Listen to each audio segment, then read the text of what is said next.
The space station Unity hung like a gleaming silver star against the backdrop of swirling nebula clouds. Its rotating rings caught the light of the nearby sun, sending sparkles across its polished surface. Every 100 years, the Galactic Council chose this neutral location for their military showcase, where the greatest powers in known space displayed their might. Today marked a special occasion. For the first time in the summit's long history, humans had been invited. "I still think it was a mistake to invite them," grumbled Vex as he adjusted his formal military sash. The tall, thin alien had skin that shifted between shades of blue and gray.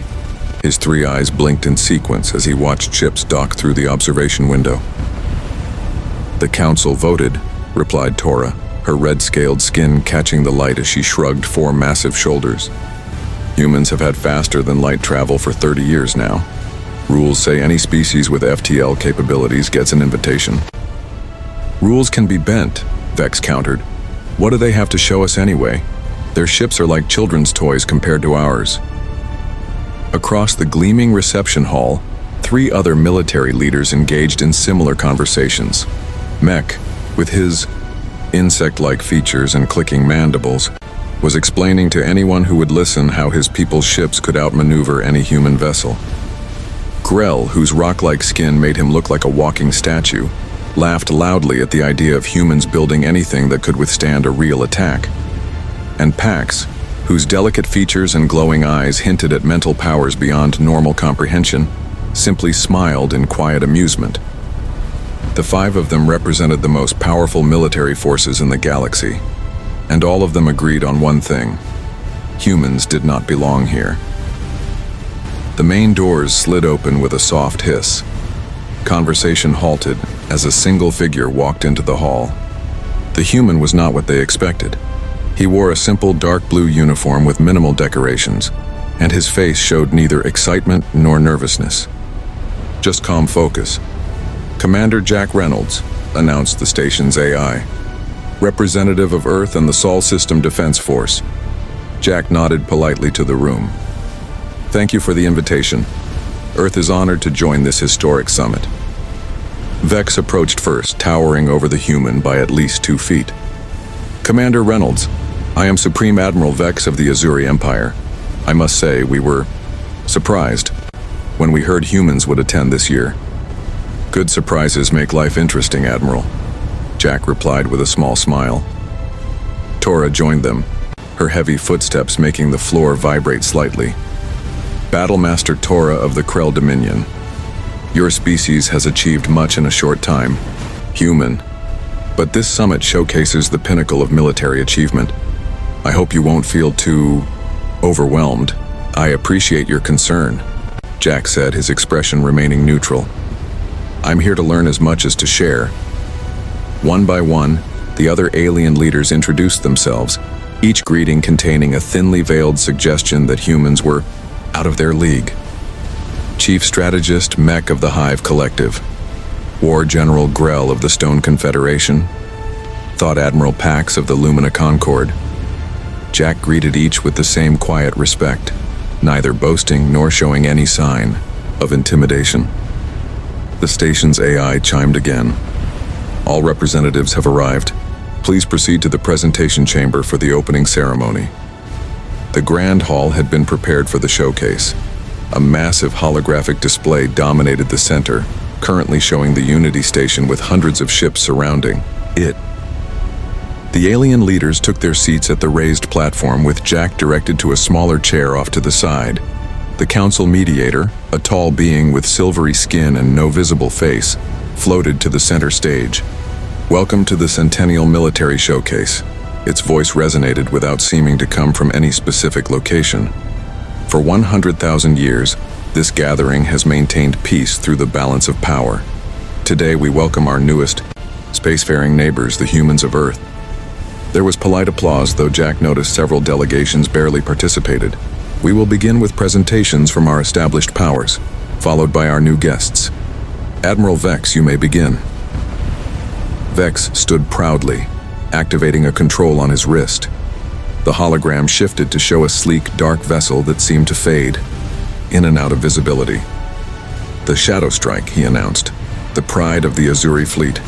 Its adaptive camouflage can render it completely invisible to all known detection systems.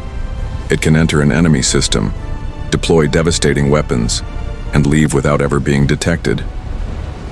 The crowd murmured appreciatively as the hologram showed, the ship demonstrating its cloaking abilities. Our engineers have worked for 2 centuries to perfect this technology, Vex continued, glancing at Jack. The ultimate predator needs no armor when it cannot be seen. Jack watched attentively, occasionally making small notes on a simple pad. Tora went next, displaying a massive dreadnought that dwarfed Vex's ship. The World Breaker, she growled, with pride. The largest battleship ever constructed by the Krell. Its main cannon can crack a planet's crust from orbit. No fleet has ever stood against it and survived.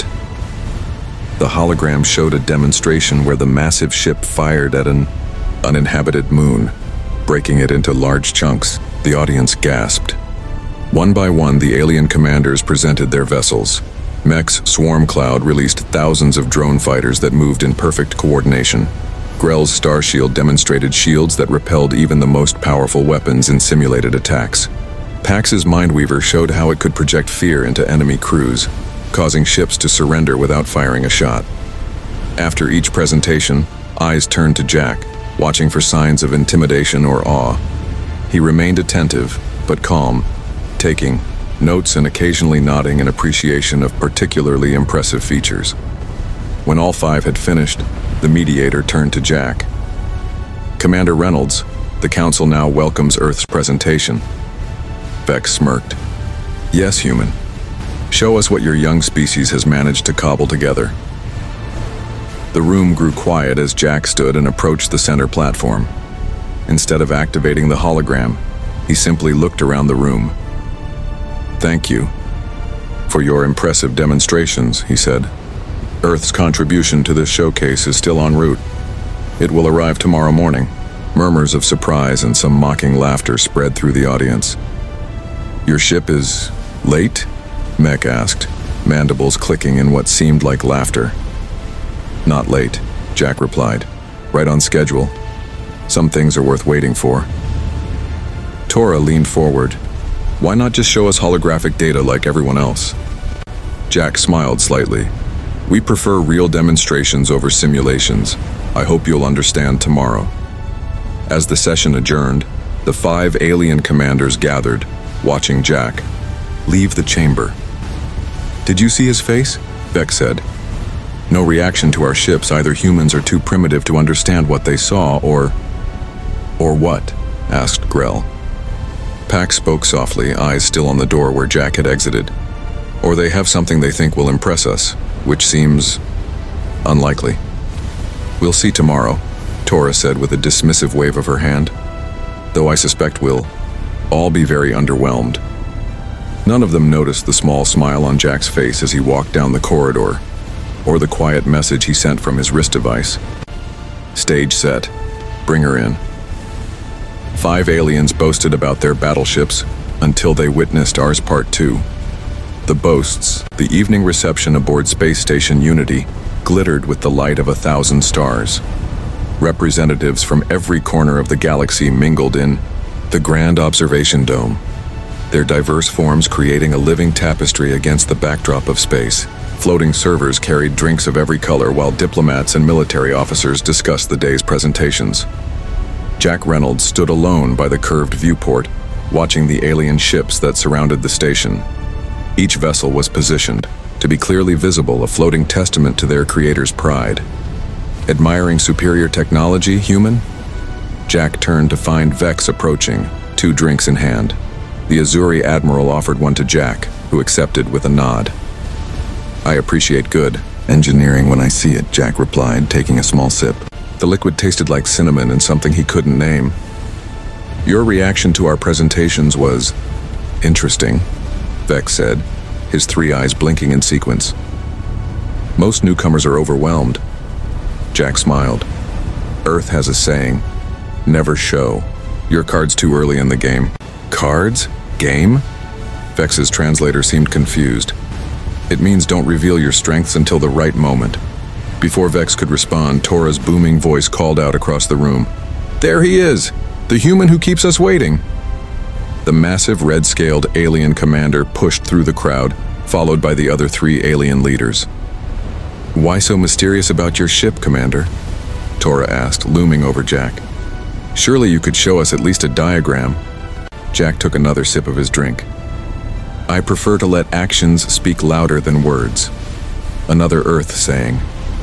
Mech's mandibles clicked rapidly, the insectoid alien's equivalent of a chuckle. Perhaps there is nothing to show. Perhaps this is just human... What is your word? Bluffing. That would be unwise, Jack replied, his voice calm but firm.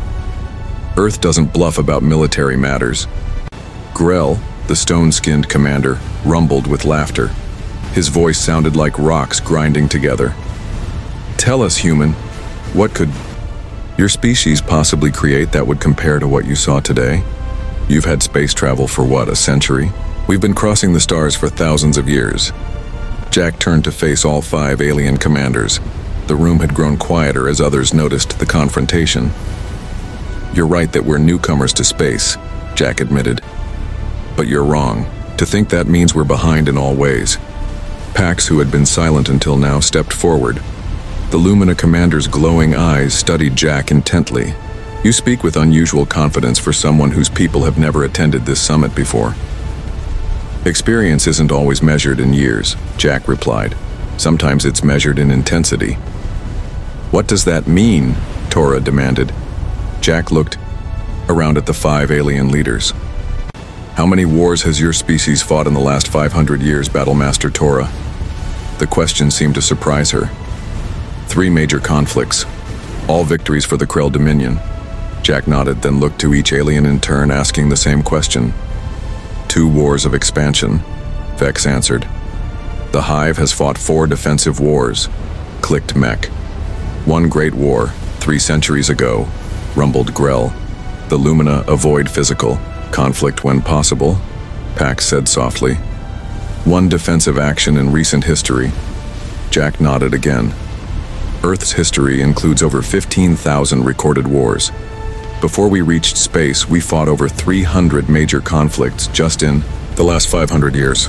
Our most devastating war killed nearly 100 million people in 6 years. The alien commander stared at him in shocked silence. That's barbaric, Vex finally said. That's survival, Jack corrected. We learned to build better weapons because we had to.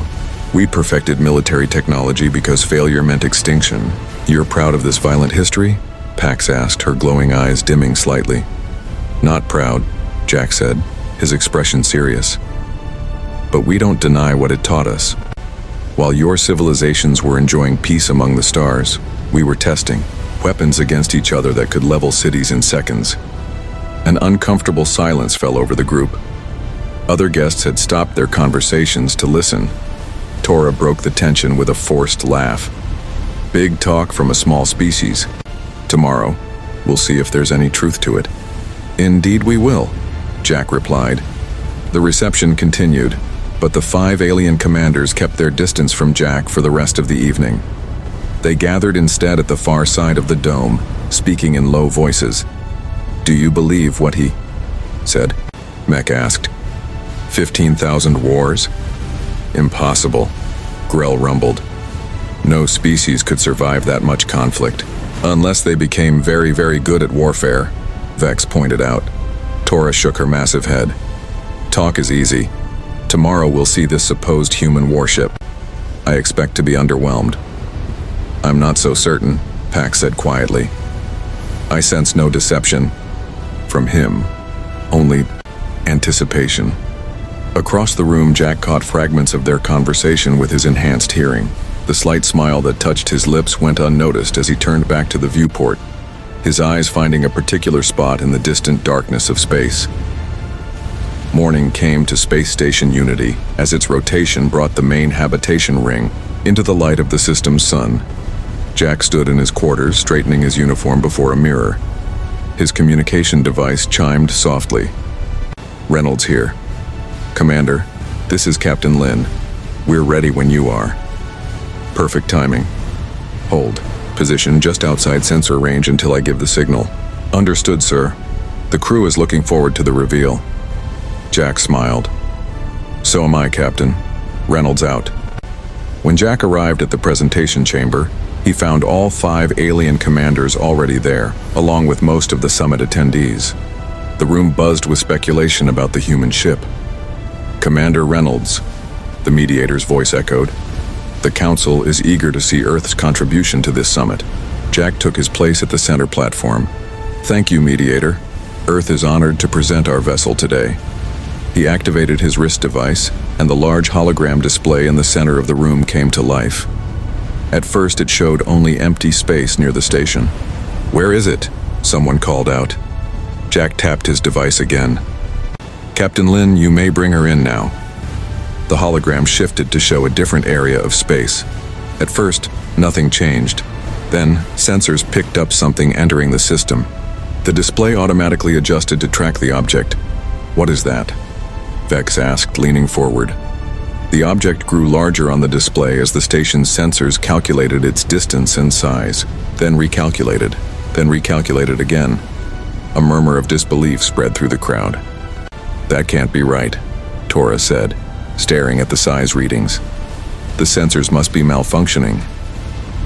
The sensors are working perfectly, Jack replied calmly as the object drew closer. Its true form became visible. It was a ship, but unlike any the aliens had seen before. Dark, angular, and massive beyond comprehension. The station's holographic display struggled to fit the entire vessel in view. I present to you, Jack announced, the HSS Leviathan, a mid-sized vessel in Earth's deep space fleet. The room erupted in shocked exclamations. The 5 alien commanders stood frozen, staring at the impossible ship that made their prized vessels look like toys in comparison. Vex was the first to find his voice. Mid-sized? He asked weakly. Jack nodded. Yes, Admiral. We have smaller, and we have larger. The human allowed himself a small smile as the Leviathan continued its approach, casting a shadow across the assembled fleet of alien ships. The boasting had ended. Now the real demonstration would begin. 5 aliens boasted about their battleships until they witnessed ours Part 3. The revelation, the presentation chamber of Space Station Unity had fallen into stunned silence. On the massive holographic display, the HSS Leviathan continued its approach, each new detail of the human battleship becoming clearer as it neared. The ship was unlike anything the gathered aliens had ever seen. While their vessels followed the elegant curved designs preferred by most spacefaring races, the Leviathan was all hard angles and flat planes. Its dark hull seemed to swallow light rather than reflect it. Most shocking was its size. Initial readings suggested it was nearly 5 times larger than Tora's Worldbreaker, previously considered the largest warship in the galaxy. This is impossible, Vex finally said, breaking the silence. His blue-gray skin had paled considerably. No, species builds ships this size. The resources required, the engineering challenges, all solved, Jack replied calmly. The Leviathan was built inside Jupiter's orbit using materials harvested from the asteroid belt. It took our shipyards 3 years to complete. 3 years? Mech's mandibles clicked rapidly in agitation. The swarm cloud took 20 years to design and build, Jack nodded. We work quickly when necessary. Tora stepped closer to the hologram, her red scales gleaming as she studied the human ship with newfound respect. What are its weapons systems? Before Jack could answer, an alarm sounded throughout the station. The mediator floated forward, its silvery form rippling with concern. Unauthorized weapon activation detected, it announced. Multiple ships are powering up defensive systems. On secondary displays around the room, the gathered aliens could see their own vessels moving into defensive positions, shields activating and weapons coming online. Stand down, Grell ordered into his communication device. This is not an attack. The same is happening with my ships, Vex said, his 3 eyes blinking rapidly as he received updates. The automated defense protocols have activated. They've identified the human vessel as a potential planet killer class threat. More alarms joined the first as the station itself began emergency procedures. Blast doors sealed, and non-essential systems shut down. Station Unity is now at Defense Level 1, announced the station's AI. All non-military personnel please proceed to emergency shelters. Pax turned to Jack, her glowing eyes intense. Your ship has triggered every defense system in the sector. What exactly have you brought here? Jack remained remarkably calm amid the chaos. Exactly what I said. A mid-sized battleship. I apologize for the alarm. The Leviathan's passive signature must be stronger than we anticipated. He tapped his wrist device. Captain Lin, power down all offensive systems and broadcast peaceful intentions on all frequencies. The voice that replied was clear and professional. Already done, Commander. We're showing full transparency to the station and all vessels. No weapons hot, shields at minimum. Slowly, the alarms quieted. The 5 alien commanders huddled together, speaking in urgent tones as they communicated with their respective ships. Jack turned to the mediator. With your permission, I'd like to invite the 5 commanders aboard the Leviathan for a tour. It might help ease concerns. The mediator's featureless face gave no indication of emotion, but its voice sounded surprised. You would allow foreign military leaders aboard your vessel? Of course, Jack said. This is a showcase after all, and Earth has nothing to hide. The 5 alien commanders exchanged looks of uncertainty. Finally, Vex stepped forward. I accept the invitation, he said. The others followed his lead, though Grell did so with visible reluctance. Excellent, Jack said. We'll take a shuttle from the station's main bay in 1 hour. The journey to the Leviathan took longer than expected. What had appeared close in the holographic display was actually much further away, another indication of the ship's true size. As their shuttle approached, the 5 alien commanders pressed against the viewports, unable to hide their awe. From this distance, the Leviathan blocked out the stars behind it, a dark mountain floating in space. By the void, whispered Tora. It's even bigger than the scan suggested. Our sensors had difficulty calculating its true dimensions, Jack explained. The hull material absorbs most scanning waves. The shuttle entered a massive bay that could have housed any of the aliens' flagship vessels with room to spare. Inside, everything was orderly and efficient. Hundreds of smaller craft, fighters, bombers, and support ships were arranged in perfect rows. Crew members in dark uniforms moved with purpose, barely glancing at the arriving shuttle. When they disembarked, a woman in a captain's uniform was waiting. Welcome aboard the Leviathan, she said with a crisp salute. I'm Captain Lin. Commander Reynolds has arranged a complete tour of our vessel. How many crew members does this ship require? Asked Mech, watching the humans moving about the bay, the Combiu. Leviathan operates with a standard complement of 15,000 personnel, Captain Lin replied, though it can function with as few as 500 in emergency situations. 15,000? Grell rumbled in disbelief. The Star Shield requires only 2,000. Different design philosophies, Jack said with a slight smile. We believe in redundancy.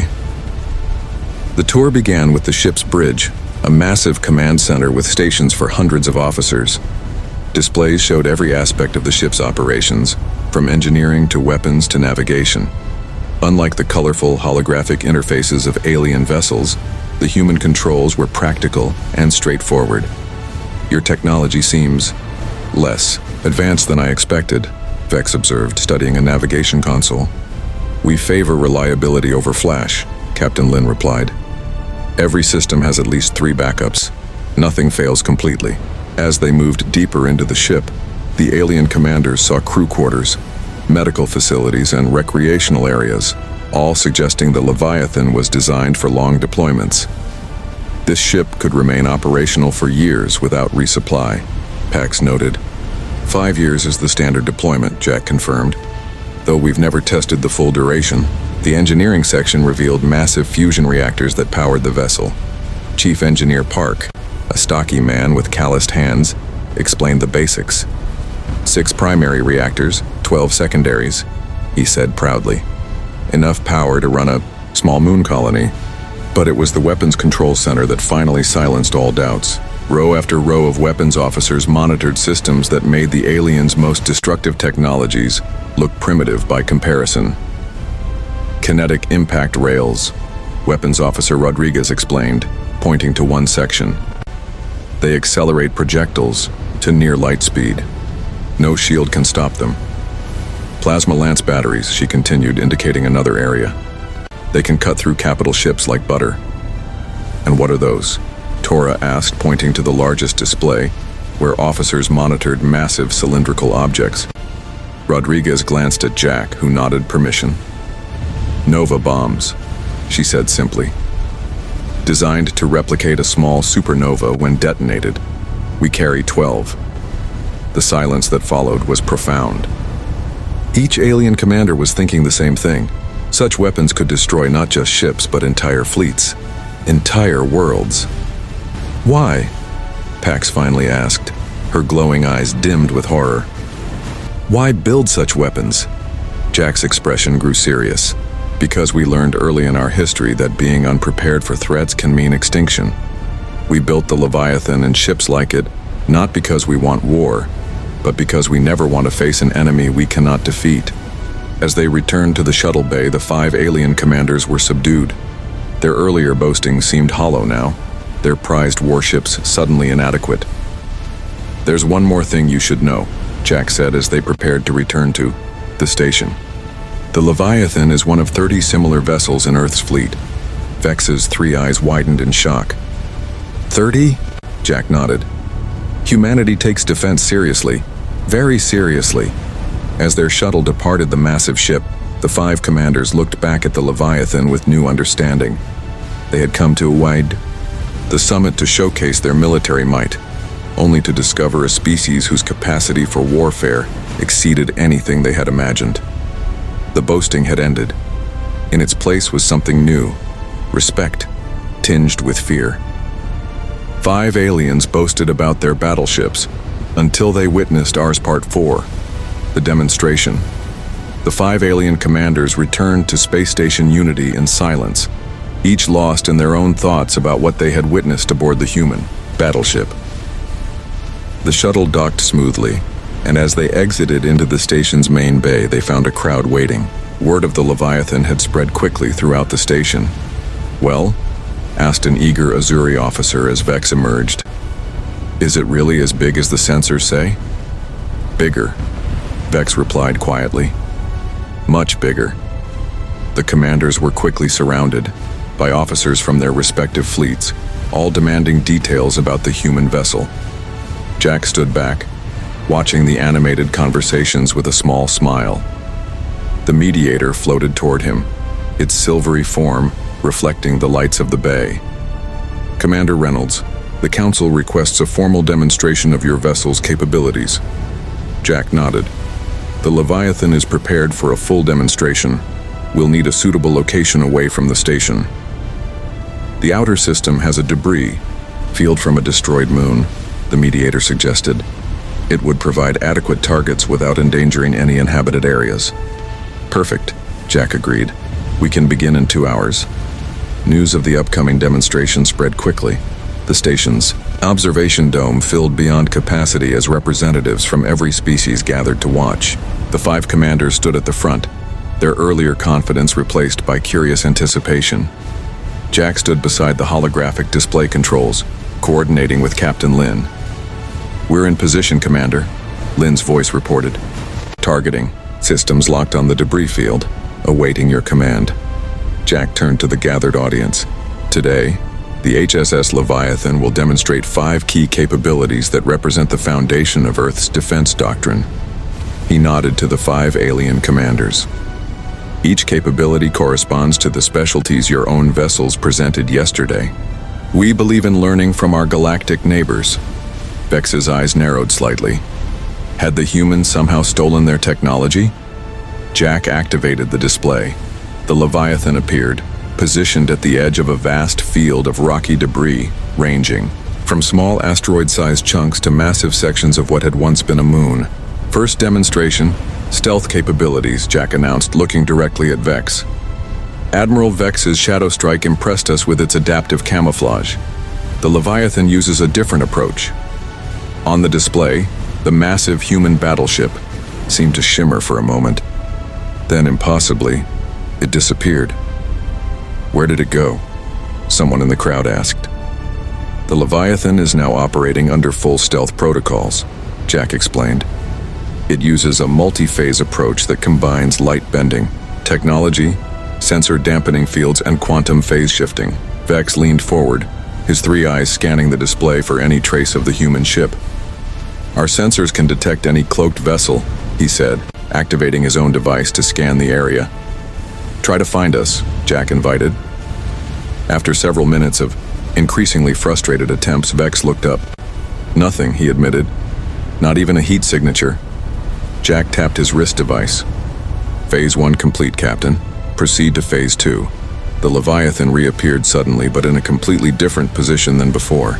The ship didn't just cloak, Jack explained. It moved while undetectable.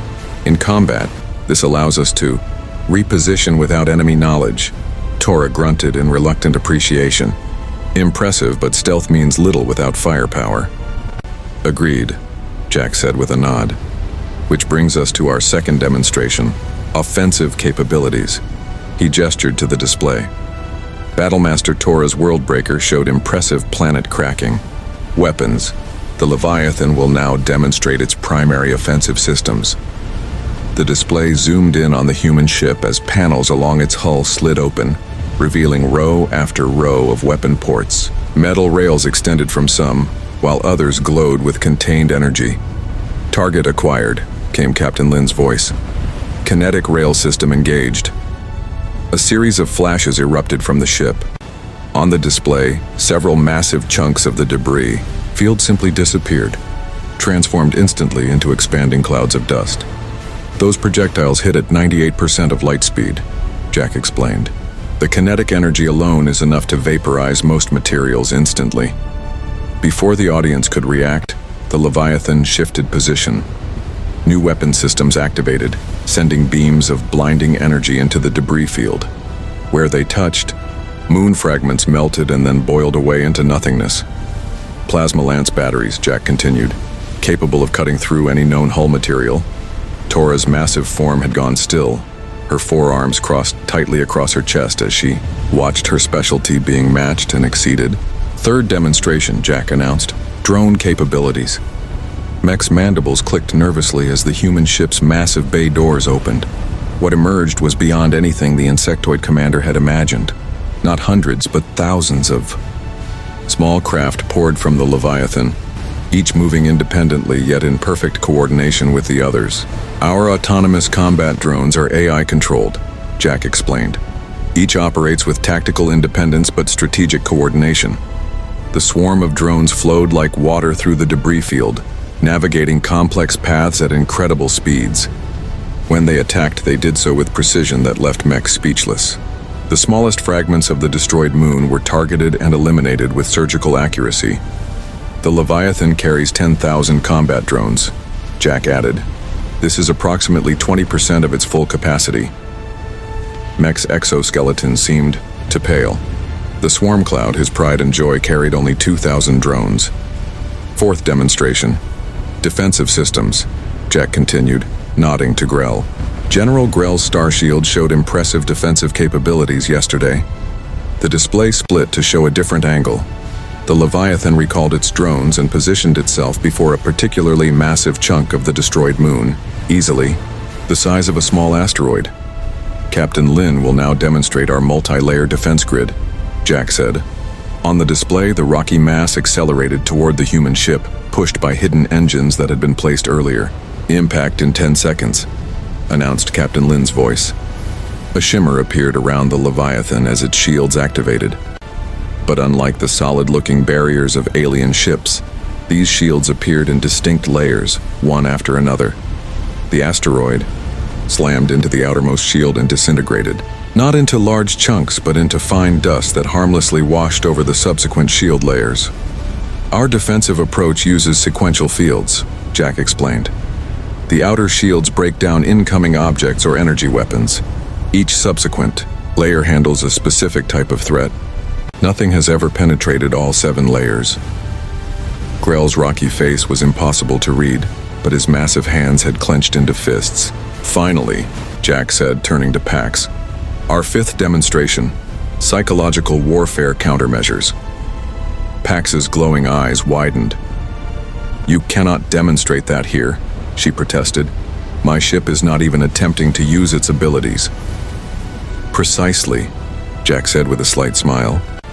"The Leviathan's psi-dampening field has been active since it entered the system. Had your Mindweaver attempted to use its psychic technology, your crew would have experienced discomfort." Pax took an involuntary step back. "That's impossible. No species has developed effective counters to Lumina mental projection." "Humanity has faced many challenges throughout our history," Jack replied, "including